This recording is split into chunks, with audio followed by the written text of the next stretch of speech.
Pakila, ay isa lang naman mababanat niya sa akin eh. Bayad ka, bayad ka, bayad ka. So what, That's man? Bayad na talaga akong totoong bayad talaga. Proud pa siya. Proud pa siya. Tax na natin yan. Pera natin yan. Binabayad. Don't tell me sa bulsa nila galing yan. Sa bulsa ng politiko. Oh, kasi matakot ka kung gumagawa ka ng mga ganyan, tas wala ka man lang konsolasyon. Wow! Wow! Matakot ka kung nagbablog daw tayo nang wala man lang konsolasyon. Wow! Pera-pera talaga. Mariel Soriano, pera-pera. Kita mo yung pinapahiwatig nito sa taong bayan, sa mga vloggers? Ay, hindi pwedeng walang pera-pera. Alam mo, simple lang, Brad. Galingan mo. Kikita ka sa YouTube. Galingan mo. Hindi mo kailangan magpabayad sa politiko na saan nila kinukuha yon. Sa tax ng taong bayan. Eh kung gagalingan mo lang sa YouTube, eh hindi magiging ganito yung engagement mo. Eh puta talaga, kung ganyan ang engagement mo, hayop yan. Talaga namang mag-aantay ka sa blessings. Kung ganyan ang engagement mo. Tingnan nga natin yung engagement ni Jay Guevara. Andali, titingnan ko lang ha. Sisilipin natin. O, ito on the spot ha. On the spot to. Jay Guevara TV. Yari ka. Dali. Ano ba, may kanta-kanta ka pa? Oh, ito. Labas natin si Jay Guevara. Oh, di ba? Oh. At least to si Jay Guevara, pumalo man lang ng kakapasok lang nito sa politika. Oh. Kakapasok lang. Kahit pa paano, pumalo man lang ng 2.2 million yung last 30 days niya. Doon natin basihan kasi baka sabihin nila, kasi TBJ yan eh. Kaya yung lifetime niya malaki. Ayan, Kaayo. Ha? Ayan yung nabubulok mong channel.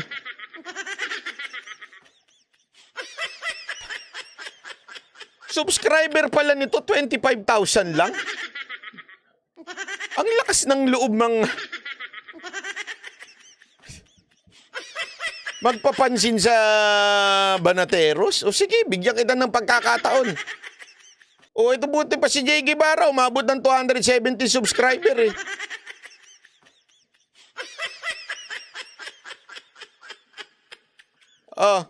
Ay nako, tuloy. Tanga ka nun. Yun ang definition niya ng tanga. Ano yung definition niya ng tanga? Ito ang definition niya ng tanga ha. Pakinggan natin. Ito ang definition niya ng tanga. First, ako ang highest paid. Yep. Oh. Now, Sinabi mo naman yun eh. Pero, aminin niya din na siya din ang highest paid sa kanila. Oh. Easy lang yan, guys. Parang tanga. Naniwala ka agad. Talaga? Sabi. Wala namang ebidensyang pinakita. Kaya na lang to si Kaayo, ganyan ang vlog eh. Kaya ganyan ang channel mo, Brad eh. Pakila, ay isa lang naman mababanat niya sa akin eh. Bayad ka.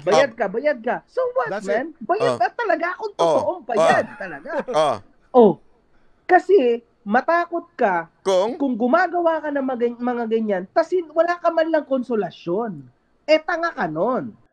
Matakot ka kung gumagawa ka ng ganito, yung vlog, nang wala man lang konsolasyon. Ibig sabihin, hindi ka nagpapabayad sa politiko.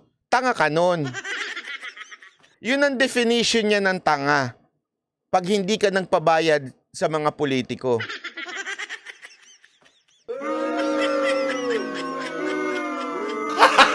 Gago! Ganito ka-distorted ang thinking nito ni Makabobo.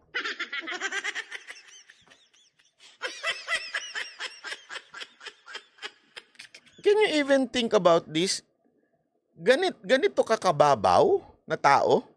Kasi alam mo, maiintindihan ko sana kung flip-topper ka lang. Babayaran ka para mag-away kayo. Okay yun. Bakit? Kasi sports yun sa rap industry. Yung nag-aaway-away ko, no? Pero after nun, bati-bati rin naman. It's all about, ano lang yun? Part of the game, ika nga. Kasi kasama yun sa, ano, di ba? Yung labanan ng flip-top-flip-topan. Okay yun. Pero, makagago, we're talking about our country here. Bayan ang pinag-uusapan natin dito. Gusto mo, sa sinasabi mo na lahat ng vloggers dapat maningil. Dapat maging wais ang mga vloggers at maningil. Hindi na lang isipin ang katotohanan. Are you fucking serious? Honestly? We're talking about our country at ang gusto mo, wag kami magpakatanga at magpabayad kami sa mga ginagawa namin pagsisilbi sa bayan, pag-i-expose ng mga katarantaduhan. Gusto mo magpabayad kami kasi yun ang wais. At yung katulad ng ginagawa ng Banateros at iba pang mga DDS vloggers, ang tawag mo dun katangahan kasi hindi naniningil? Are you even listening to yourself? Yan ang gusto mong ipalamon sa anak mo? Yung pera ng taong bayan? Yung pera na ninakaw ng mga politiko sa mamamayang Pilipino, yan ang ipapakain mo sa anak mo? And you are proud of that? What kind of father you are? Napapa-English na ako. Hindi, isipin mo yun. Ako, hindi ko kaya yun. Magpapakain ako ng nakaw ng mga politiko. Papakainin ko yung anak ko. Buti na lang wala akong anak. O kunwari, mga sugar baby, ganun. Kunwari lang, wala akong ganun. Hindi, kayo ho, mga kababayan. Kaya nyo hubang ipakain sa mga anak ninyo ang nakaw ng mga politiko? Babayaran kayo para siraan ng isang napakabuting tao? Sana nga, alam mo, pwede pa ako sanang umagri sa'yo eh. Kunwari, bayaran ka. Kunwari lang para siraan si Trillanes eh. Bakit? Kasi sira-sira na yun eh. Joke lang. Pero ang sinisiraan mo ay isang taong mabuti na 6 na taon na nagsilbi sa bayan na ang laki ng mga contribution na ginawa niya sa bayan natin. Proud ka pa? Proud ka pa ha? Kakahiya ka? Mahiya ka naman sa anak mo. Di ba? O kaya sobrang bait mo, sobrang totoo mo sa sarili mo tulad ni Boss Caio. Kasi si Boss Caio, legit, minamanipula ko yan. Sabi ko, Boss Caio, baka gusto mo. O, real talk. Hinindihan ako ni Boss Caio. Eh, sinuplak mo rin yung sarili mong argumento. Kung sinasabi mong hindi nagpapabayad si Boss Caio, eh, paano yung mga DDS vloggers? Sinuplak mo rin yung sarili mong argumento. Ay, tanga talaga. Bobo na. Makagago na, bobo pa. Alam nyo kasi, ang hirap kasi sa inyong mga ganyan. Ikaw, makagago, bayaran. Inamin mo, ha?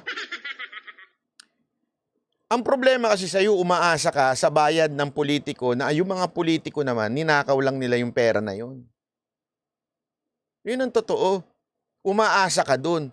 Ayaw mo ibig sabihin, parang sa sa diskarte sa buhay, marami kasing mga tao, ang focus nasa pera eh.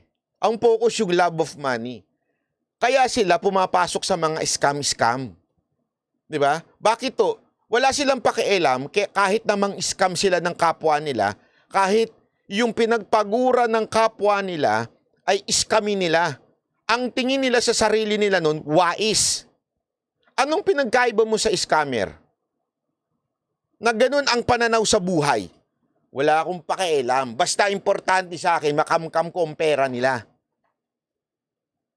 Parang ganun din na sinasabi mo eh. Na ang sinasabi mo, wala kang pakialam kahit saan pagaling yung pera ng politiko na yan. Basta ako, matalino ako. Hindi ako babanat ng walang bayad. Ano pinagkaiba mo sa scammer? Sabagay, yung kausap mo. Wala ko sinabing scammer yung kausap niya.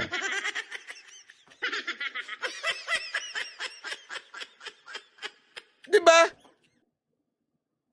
Alam mo, kung gusto mo magkapera, magtiyaga ka sa buhay.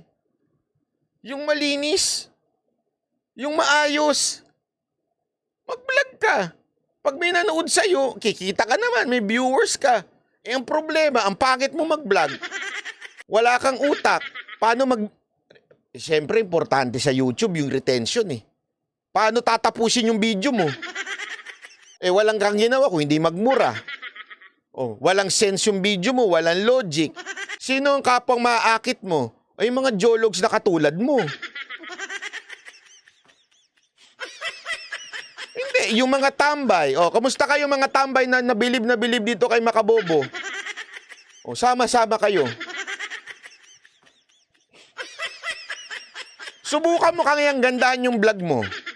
Ang manonood sa'yo, mga taga-ibang bansa. Pag taga-ibang bansa ang manonood sa'yo, kikita ka. Balita ko nga si Jay Guevara, mayaman daw na yan eh. Itong darating na... bayaran na pala ng YouTube. Diba? Real talk yan. Ayaw niya magpabayad. Wala siyang pakialam sa ganyan. Ako, hindi. Ako, nagpapabayad talaga ako. Why? Di ba? Andito na ako sa sitwasyon ko na, why not, man? Alam mo, why not, minsan man? lang to. Pakul. Pakul ka, brad, no?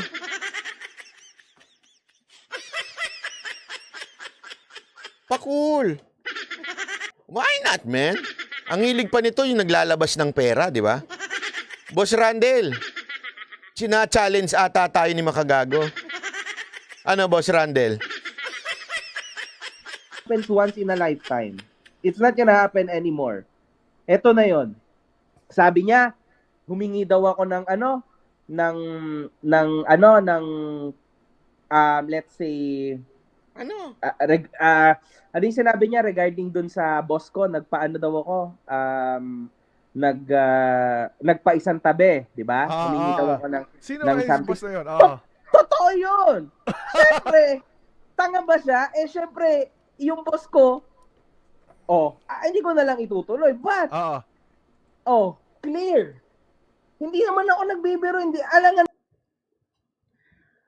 So, mga kababayan? Bingo na naman tayo.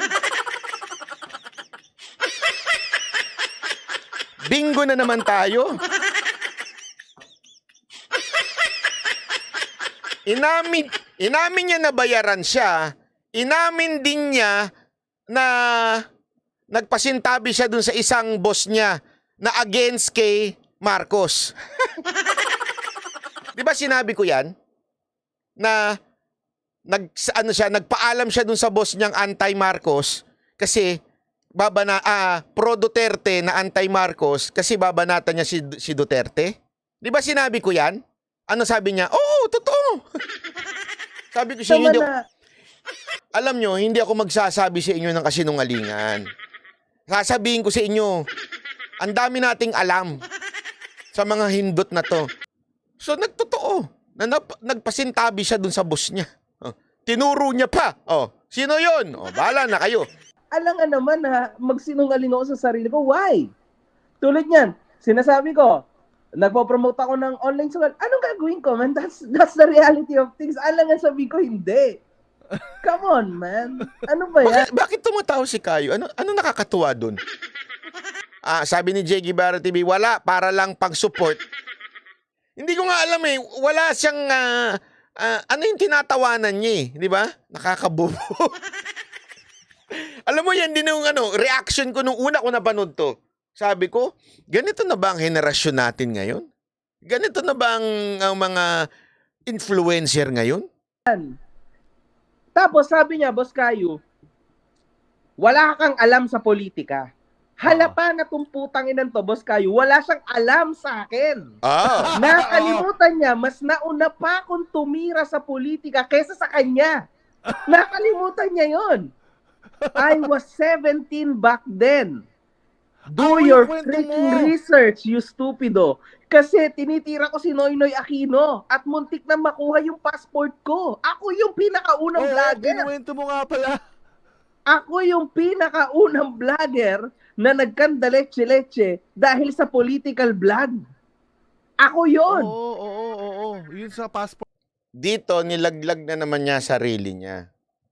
Sinasabi niya na pag ikaw ang pinakamatagal sa political vlogger, ikaw na ang pinakamagaling. Ibig sabihin, may alam ka. Sorry to say. Hindi ho porket ikaw ang pinakamatagal o mas nauna ka sa akin, mas matalino ka na. It doesn't follow. Okay? It doesn't follow na kung matagal ka na, sa totoo lang, maraming mas matagal sa akin na nagpupolitika na. 'Di ba? Yung Talano Gold, na kinain na ng lupa, mas nauna nag-vlog sa akin yun. Hindi ibig sabihin, mas may alam yun. Yung girlfriend ni Jay Guevara, na si Cass Janet, mas matagal sa akin yun. But it doesn't mean na mas may alam ka.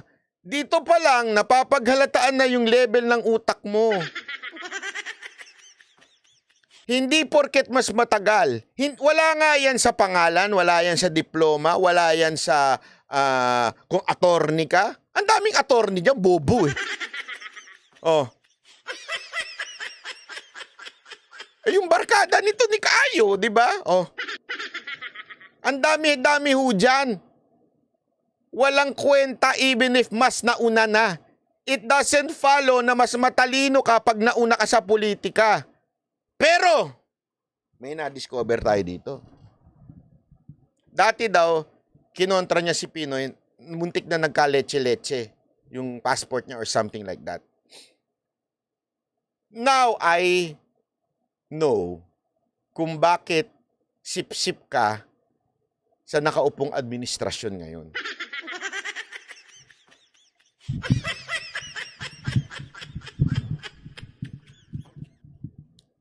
I know. Kasi alam mong gigipiting ka ng administrasyon pag kinontra mo. Ibig sabihin, wala ka talagang bayag. Yun ang totoo. Wala kang yag balls.